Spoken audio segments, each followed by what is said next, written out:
Hello guys, in this video I'm going to show you how to display heavy traffic on the QLD Traffic application.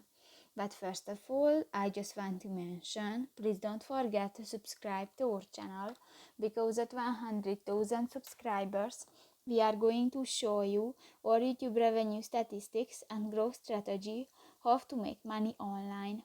So let's jump into it. First of all, open the application on your device. Tap to the plus icon at the upper left corner of the screen.